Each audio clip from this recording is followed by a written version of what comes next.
lihobeyoy lihobeyoy aribade hannahaban imanilla maqayne hannahaban imanilla maqayne yankilo hawaynayo aribade hannahaban kubalo sogodayayo aribade hannahaban kubiya saxablo ciyaarayo aribade hannahaban yesiba gabar la siiyay aribade hannahaban yankilo hawaynayo aribade hannahaban kubalo sogodayayo.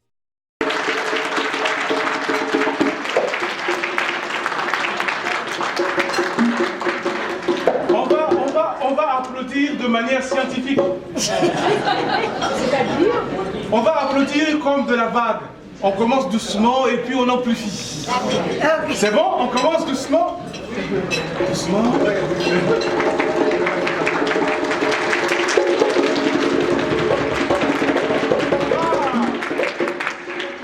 Alors tout le monde est percussionniste dans cette salle, que vous l'acceptez ou non, c'est vrai. Maintenant, vous allez acclamer directement, je vais compter à 3, vous acclamez très fort ensemble, c'est bon? 1, 2, 3. Maintenant, vous allez tous compter ensemble, 1, 2, 3, et c'est moi qui acclame pour vous. D'accord. Non, avec plus d'énergie, vous avez plus d'énergie que ça. En plus, vous avez mangé, hein? Bon, ok, allez-y, compte. 1, 2, 3. Je vous donne le signal. 1, 2, 3.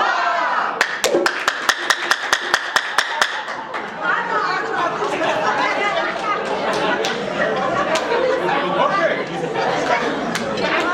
Écoutez bien, écoutez bien.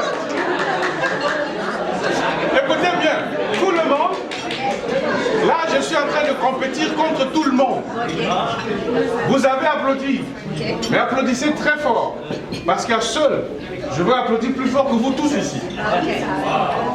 Je vous donne le ciel encore pour vous rattraper. 1, 2, 3.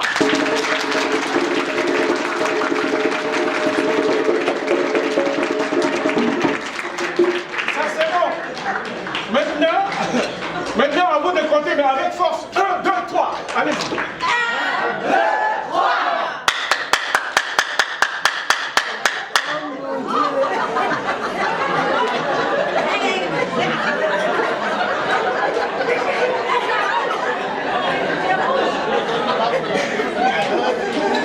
Ok.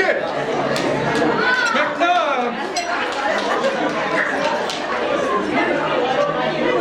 tu vas donner le signal.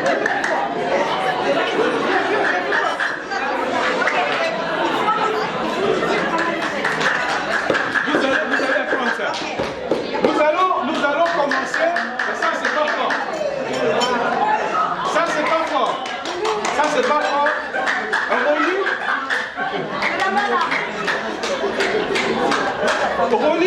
Ronnie va nous montrer un petit rythme. C'est bon? Ronnie va nous montrer un petit rythme. On va le faire ensemble pour nous permettre de commencer l'ambiance de la soirée.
Voilà.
franco-canadienne.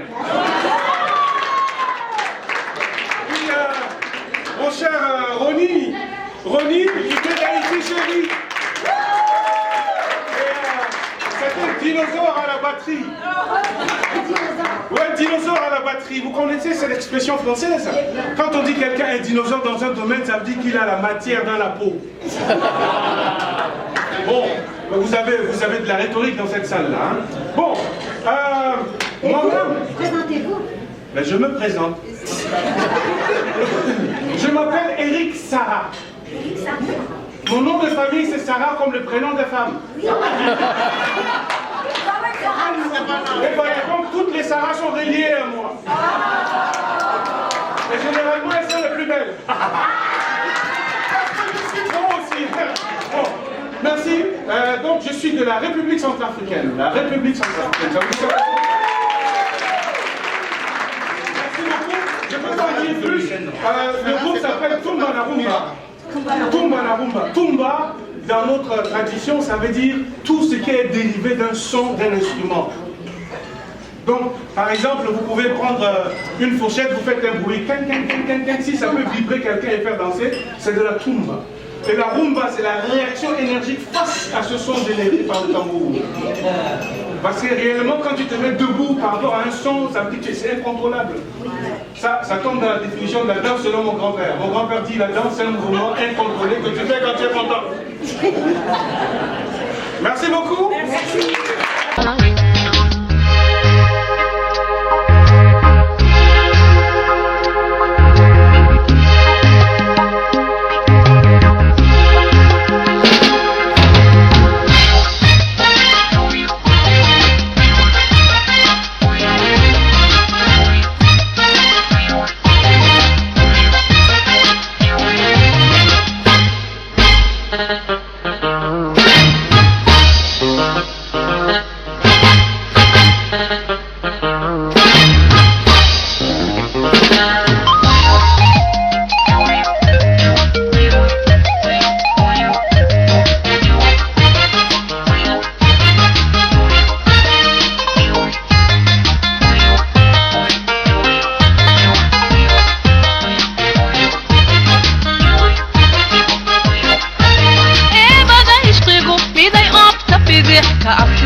Shut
taabtee dhiiray dareema bulshay adaygu beeray buuqa jacaylkan dhiiray bubiga taabtee dhiiray dareema bulshay adaygu beeray buuqa bishaaradayday barwaaqadayday badhaadhadayday bilis qurxoon dabkaa basaasay baadiyoobay hurdama bogto barkiinta hiife nafteeda baxsan maadbadaadin bisobastaasaad basray ku dhaafi bishaaradayday barwaaqadayday badhaadhadayday bilis qurxoon dabkaa basaasay baadiyoobay hurdama bogto barkiinta hiife nafteeda baxsan maadbadaadin bisobastaasaad basray ku dhaafi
and change the way I walk.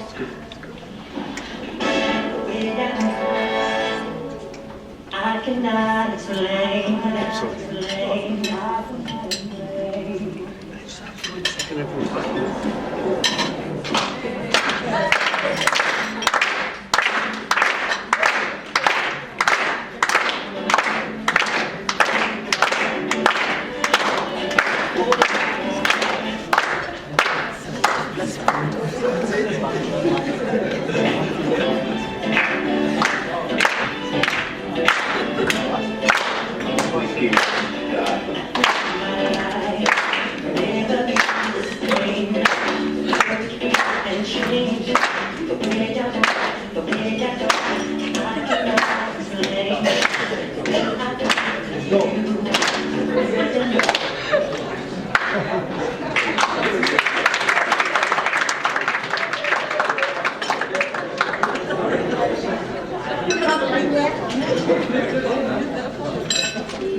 How's everybody? C'est la première et dernière fois que vous allez voir une femme musulmane danser. Donc, j'espère que vous avez pris des photos. Ne partagez pas.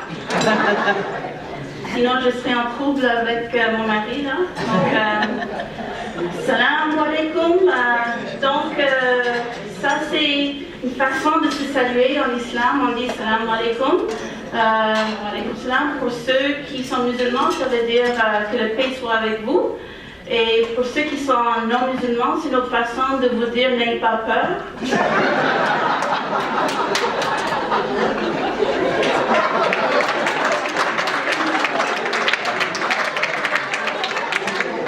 Donc, aujourd'hui, je vais faire en français et en anglais. Certaines blagues, c'est difficile de traduire. J'ai entendu que Pauline Marois n'était pas ici, donc je peux quand même parler un petit peu en anglais.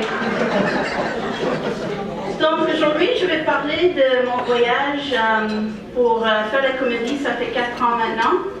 Et il y a des jeunes aujourd'hui qui vont gagner des prix. Félicitations. Et ma journée m'a appris quelque chose parce que j'ai eu une enfance très très difficile. J'étais migrante aussi. Et il y a un message que je veux donner aux jeunes aujourd'hui. Et le message c'est be courageous, soyez courageux, don't chicken out.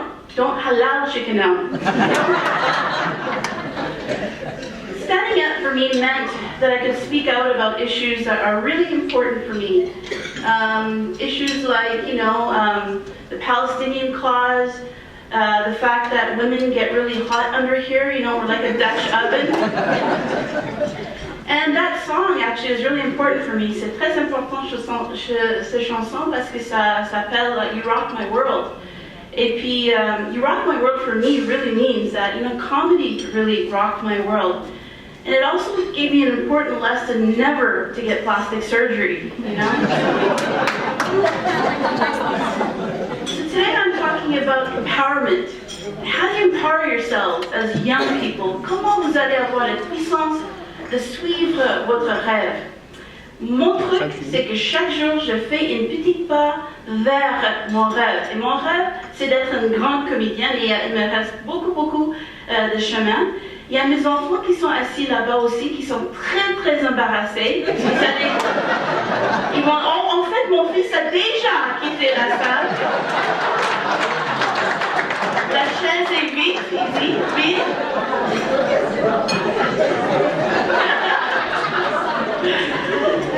So, I've been doing this for about 4 years, and I've been trying to figure out why I've been doing this. Why am I doing this? And I think I've recognized that ultimately my mission is to demand respect for a religion that invented shawarma. I want to counteract the way Muslims are portrayed, in the media. And I want to take control of the microphone and the misconceptions against my religion. I also want to show that a brown woman can have a name other than Jasmine. I'm hoping that people can see Islam in a different way, that we have common universal values, on a des valeurs en commun, n'est-ce pas? On déteste Donald Trump aussi. Pour les jeunes, j'ai un rêve et vous avez un rêve et la chose la plus importante c'est d'avoir le courage. Donc, just to tell you a little bit about my parcours. My grandparents were born in India and then they moved to Kenya. My parents hooked up through an arranged marriage. But I can confirm that it really was love after 40 years. You know, like people were giving them presents, good luck, we hope you're not disappointed in these presents like you will be in your future spouse, you know. So then eventually we moved to Calgary, Alberta. So can you imagine, India, Africa, it's so hot there, all of a sudden you end up in Calgary. It finally gave me a reason to wear all these layers, you know? When I looked around me, all I wanted to be was white, like that woman right over there. You know?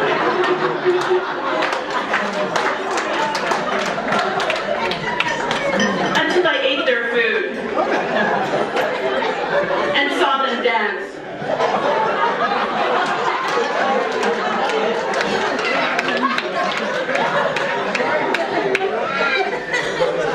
Now the food wasn't bad tonight, but I would have really preferred Somali food, you know?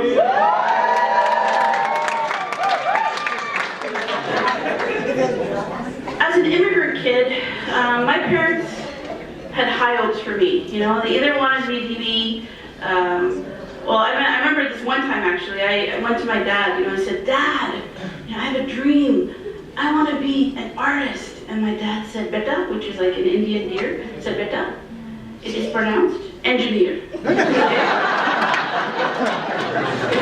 And so that's what it was for me. It was either be an engineer, be a doctor, or be a taxi driver. That's what they wanted for me. Taxi driving meant sense because, you know, like in my culture, we actually invented this whole concept of Uber, where you fit like 5 families into one car. Like, I don't know how many people you have in your cars, and in my culture, they call it Uber. It's not Uber, it's Uber. And incidentally, I forgot to say, but my husband actually taught me some Somali words as well. Like I said Salam alaikum, but he said, you know, when you meet the crowd, just use these Somali words. So he said, say to them, Waya! Waya! Naya! Naya!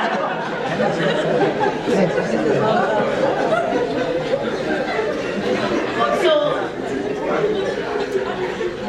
literally 1 week after my parents came, they got really menial jobs. You know, my dad got a job at Canadian Pacific Railways. My mom got a job at Old Dutch Potato Chips. Now, these weren't the best jobs you could find, but ISIS wasn't incorporated yet. So, you know. Excuse me. Now, my mom was a tremendously strong role model. She suffered a lot because when she came to Canada, she lost her voice. She was a businesswoman in Kenya, and when they came, don't speak the language, all of a sudden my 13-year-old brother becomes the head of the family. And one day, she came to me and said, you are diamond, but your habits are garbage. You know?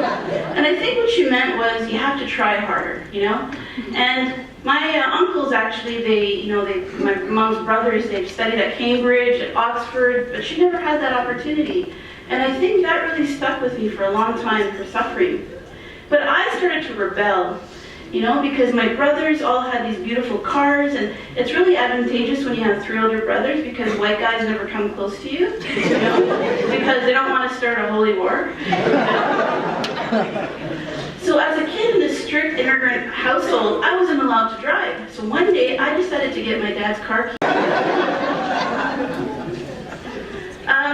I married a black man, actually, and in my culture, that is completely unheard of, right? And I remember I said to my mom, I want to marry Abdurrahman, he's really nice, he's from Djibouti. Where is Djibouti? Where is Djibouti? Well, Mom, he's a great guy, he's black. Well, we have servants that are black. Why are you marrying a black man? So we've been actually married, and then I said, Mom, he's rich. She's like, okay, oh, good. No problem, you know? So we just celebrated our 25th wedding anniversary.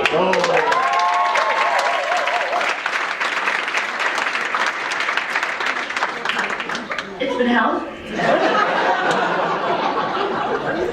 Now he's been very supportive of my comedy completely, and he does not fit the typical, thing that you would see as a Muslim man you see in the media. He's a great father, he's very respectful towards me, and he's like an exemplary husband to all his wives. We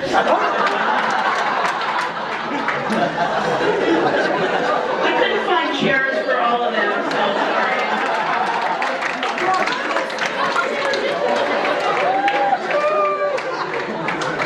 I'm actually really lucky that he let me out of the house tonight. He's actually very romantic. On February 14th, he said to me, "Happy Halloween."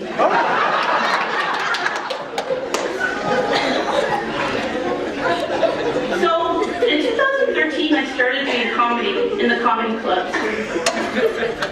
Because I wanted to talk about some of the issues, and I took a course. And I took a course, and I think my comedy teacher was really happy that there was finally like somebody else than a white guy telling dick jokes. I think he was really happy. And you know what? What I'm trying to do in my comedy is to be really authentic, to be me. And I think if there's any other advice that I could give anybody in the room, be it young or old, just be you. And then that's just going to exude out of you.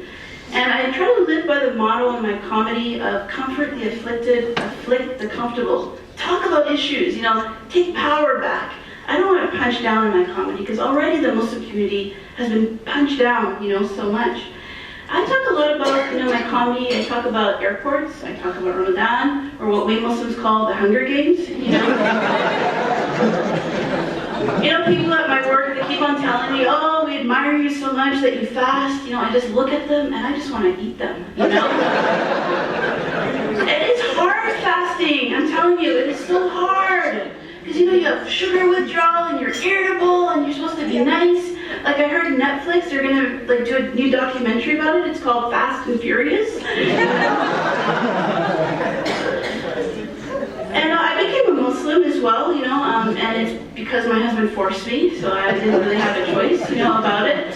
And I had to go to a group called Muslims Anonymous, and raise my hand and say I'm going to be a designated driver for the rest of my life, And, it was weird because we banned alcohol in our religion, but we're the ones that invented it. Like, that does not make sense to me. And, any word with an A-L comes from the Islamic culture, right? So, alcohol, alchemy, Al Pacino. Not even want to watch like Godfather, And there's a lot of things that I had to learn. I had to learn the 5 pillars of Islam. I learned there was a 6th one, which is basically you pray 5 times a day, 6 if you're going through airport security. And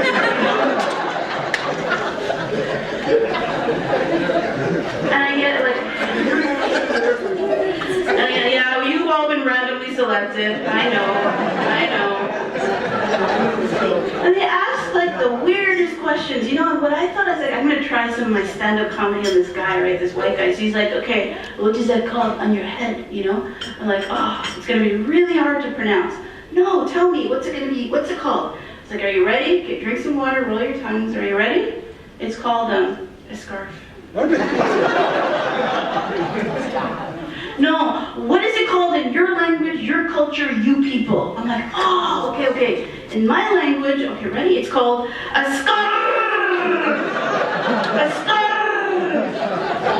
"Well, why do you wear it?" "Well, it's a way to hide my double chin,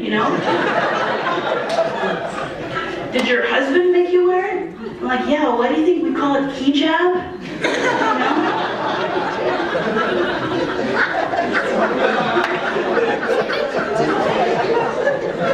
"Do you guys use birth control?" I'm like, "Yeah, it's when my husband wears socks with sandals."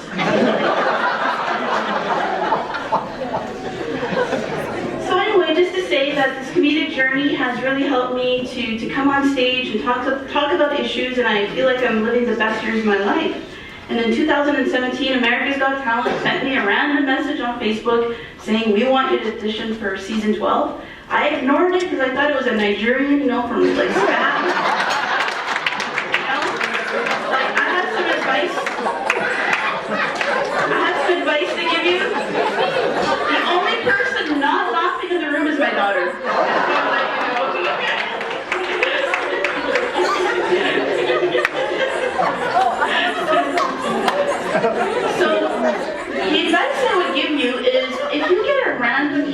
from Nigeria, that may make you a millionaire, you know what I mean?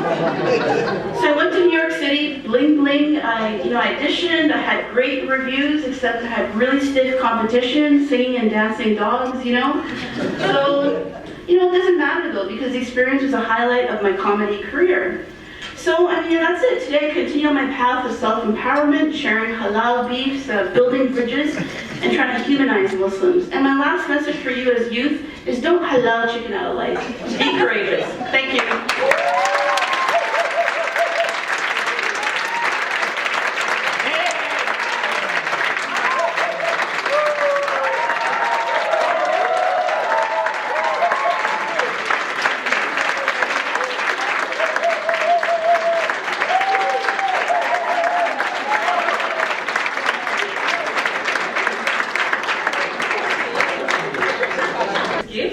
Bref, une très belle panoplie d'histoires à partager.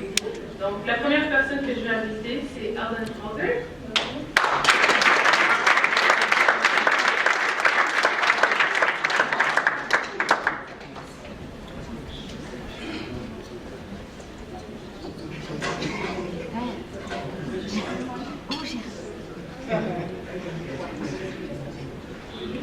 Alors, bonjour tout le monde, ça va? Pas mal drôle la présentation, hein? Excellent, un autre round of applause, s'il te plaît. Ouais. Alors moi, j'ai pris une vidéo pendant qu'elle fait la présentation. Je vais partager avec tout le monde sur Facebook, Instagram. Alors tu vas être live ici en Ottawa, ok?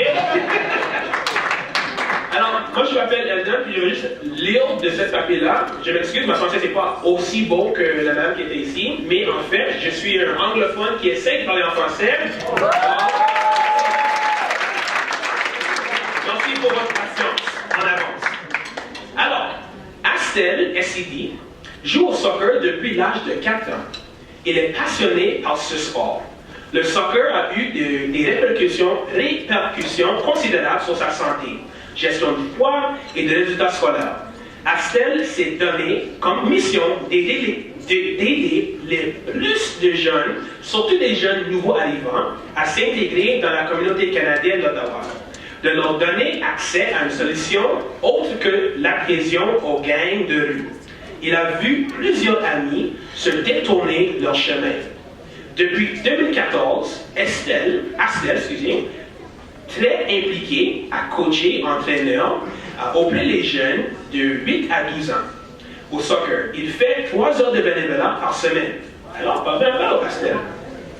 Astel espère que son expérience, ainsi que celle de son frère Syrian, qui représente régulièrement le Canada à l'international, pour contribuer à renforcer l'estime de soi de jeunes, de la sorte qu'ils seront assez à l'aise et de rêver d'être des joueurs de soccer professionnels.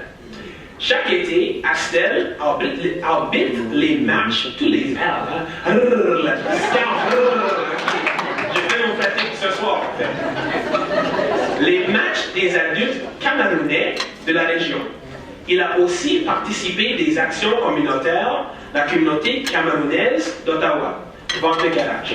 En 2011, 2012 et 2016, lors de ses voyages au Cameroun, il a récolté des maillots, crampons et bacs de soccer ici pour aller donner aux enfants au Cameroun. Une fois au Cameroun, il a participé à plusieurs activités de leadership avec les jeunes. Il a donné son savoir-faire et son talent pour venir à aide à ceux qui étaient dans le besoin.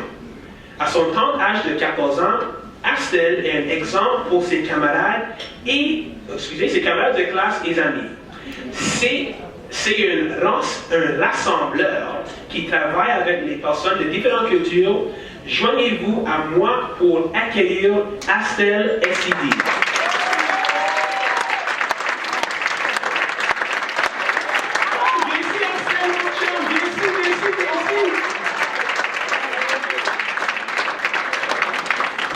Alors, Astel, on vous présente ce prix ici et on toujours regarde le prix dans l'enveloppe, ok? C'est toujours la bonne prix. Ici, Axel, c'est le prix de 500 piastres.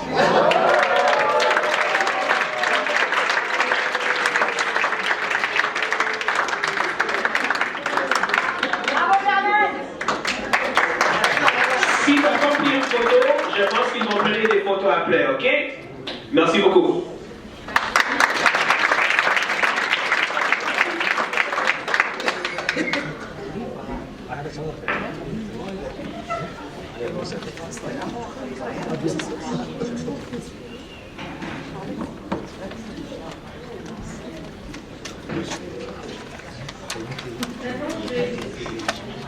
Maintenant, je vais appeler Najat Gamouche Abdi Bilé de l'organisme ACFA, à venir remettre le prix. En passant, Sarah Meka Abdourahman, c'est elle l'artiste, c'est elle qui a préparé les œuvres d'art de Fondation.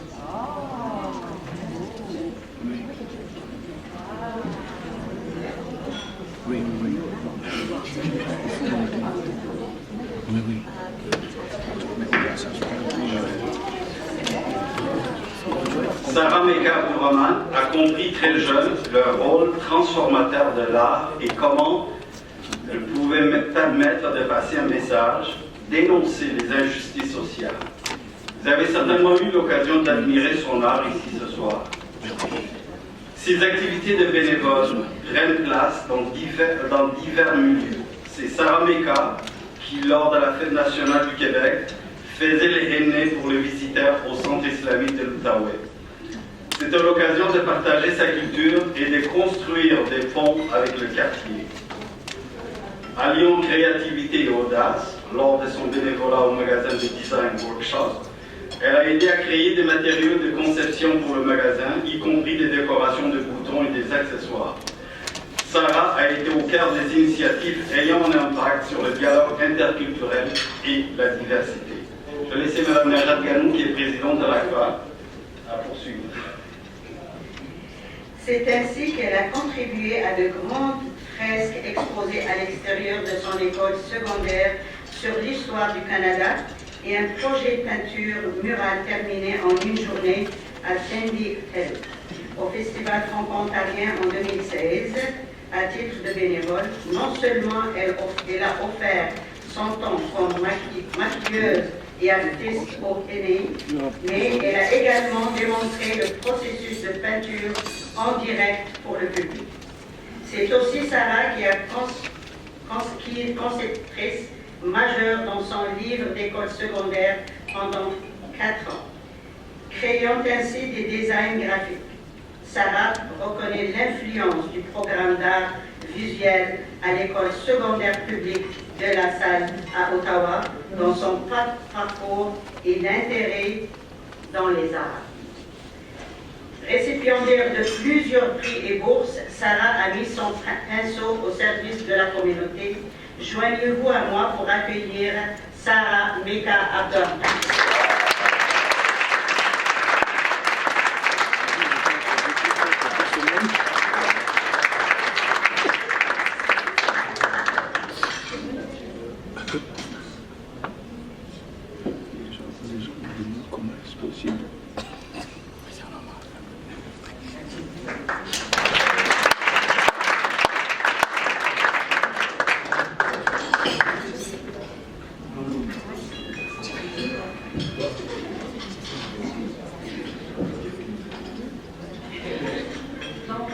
Sarah nous a préparé une présentation sur comment le volontariat peut faire la différence.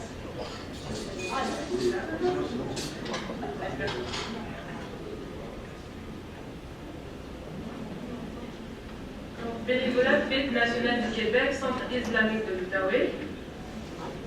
Et né pour les gens, excellente façon de parler ou de construire des ponts avec les quartiers. Bénévolat création de peintures murales à grande échelle. Cela a contribué à de grandes fresques exposées à l'extérieur sur l'histoire du Canada. Peintre de pavement, un projet de peinture murale. C'est vraiment beau.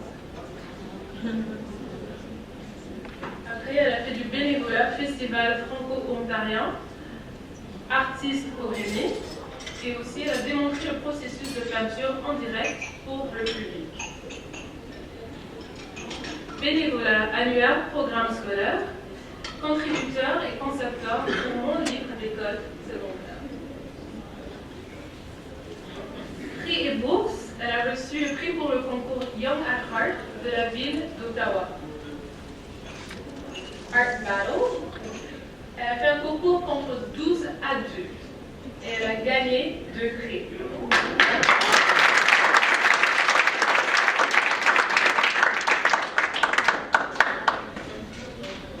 Art avec un message de justice sociale. Donc elle a créé la pièce à côté. Titre Abdi Abdirahman était important. C'est un plat et c'est exposé à l'université de Concordia à Montréal en 2017.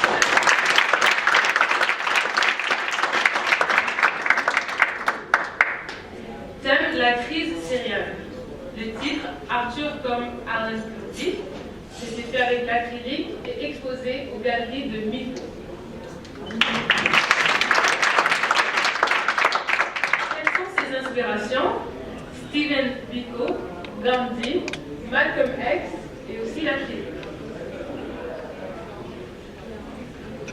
Et sa culture est aussi importante. Elle a plusieurs identités somaliennes, indiennes, musulmanes et canadiennes.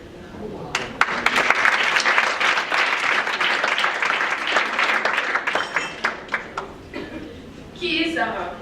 Titre, fille, Media Mix, 2015. Ça a été exposé à l'école de la salle. Notre pièce hier, qui est le titre London Girl, l'huile sur toile, qui a été exposée en 2018. L'avenir est prometteur. Titre Moi, ça a été fait en acrylique en 2017. Voilà.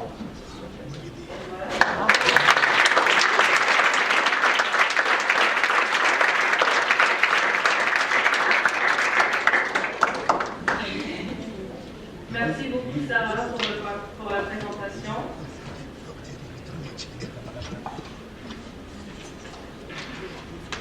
J'aimerais inviter Nimo Ahmed de venir remettre le prochain prix.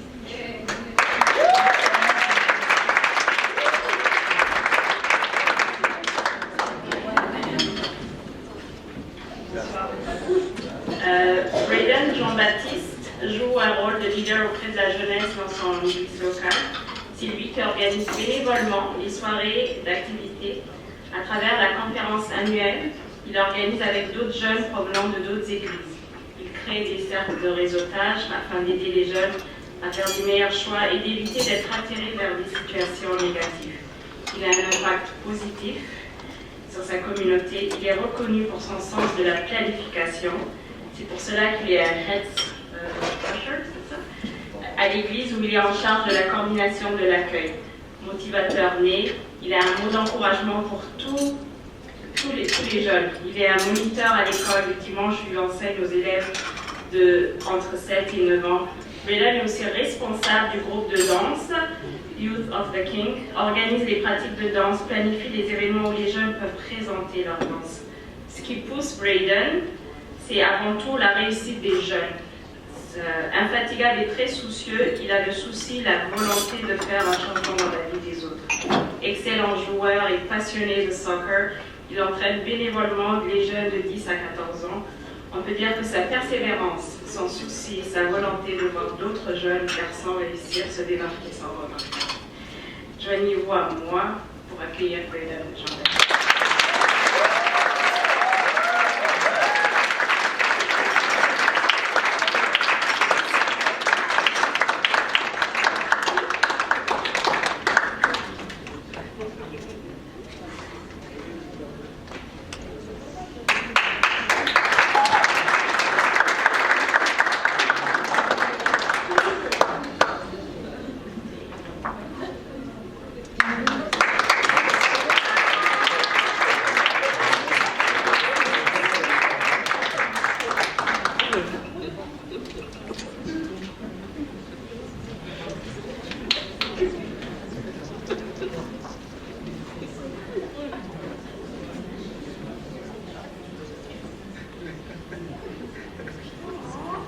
le prochain prix, je vais demander à Rodamour à venir remettre le prix.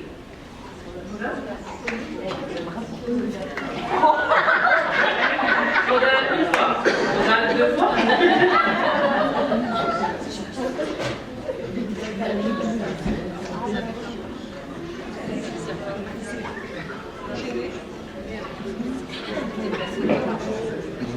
Durant ces 2 dernières années au secondaire, Oda Lomar a travaillé comme élève conseillère pour le CPO, le Conseil des écoles publiques de l'Est de l'Ontario, et a été la vice-présidente en 2014-2015 et la présidente en 2015-2016 du Sénat des élèves du CPO durant ce même mandat. Grâce à son rôle en tant qu'élève conseillère, Oda a pu entreprendre d'autres activités au sein de sa communauté scolaire. Cela lui a permis par exemple de faire la promotion de la francophonie de l'Ontario lors d'un séminaire sur la francophonie à Besançon en France. Avec le REDCO et la FESPO, Oda a collaboré aussi au travail sur le projet de l'université francophone et la mise en place d'entente entre le REDCO, le regroupement des élèves conseillers francophones de l'Ontario, et l'Ontario Students Trustees Association. Nous aimerions également démontrer comment son attrait et sa capacité de leader m'ont amené à faire partie de plusieurs comités au sein de sa communauté scolaire, que cela soit pour revendiquer, pour planifier des activités ou pour lever de fonds. Rodan a eu une présence remarquable durant sa scolarité. Tu es où, Rodan? Elle est là. Ok. Pour elle, faire du bénévolat dans son école et dans sa communauté lui a permis d'élargir son réseau, son entourage, de gagner des expériences et d'aider sa communauté. Encore aujourd'hui, elle sert de modèle et continue à aider les jeunes du centre communautaire près de chez elle avec leurs devoirs et leurs tests. Joignez-vous à moi pour accueillir Rodan. Donc, je demandais à Madame Linda Savard et Madame Marielle Oudou, conseillère scolaire du CEPEO, de venir pour remettre le premier prix. Merci.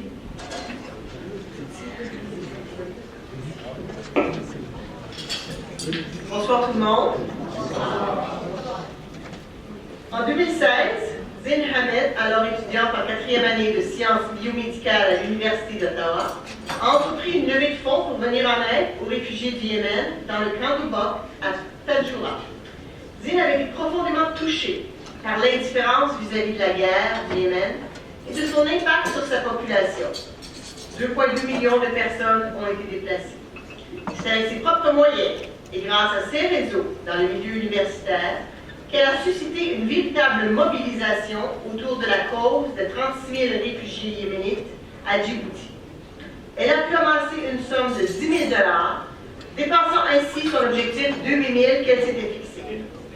Le leadership, l'engagement, la compassion et le dévouement de Zine ont été amplement démontrés par sa capacité à organiser en un temps record cette levée de fonds, à user de ses vacances pour accomplir un travail humanitaire, à obtenir des renseignements pertinents sur la situation du camp de réfugiés, à sensibiliser divers intervenants, milieux estudiantins, universitaires, les ONG, l'ONU et les gouvernements djiboutiens et canadiens, à user de diverses stratégies pour non seulement recueillir des fonds, mais aussi pour sensibiliser le grand public et les décideurs. C'est ainsi que, par exemple, elle a organisé un panel de discussion sur le campus avec Capital Welcomes et le Haut Commissariat aux réfugiés. Une fois sur place, elle a également utilisé son réseau familial ainsi que le système des Nations Unies pour acquérir les produits nécessaires et les livrer dans le camp. Zena a accompli une tâche titanesque qui mérite notre admiration et notre appui. Elle continue à sensibiliser le public et le gouvernement sur la tragédie yéménite. Joignez-vous à moi pour accueillir Zine Hamed.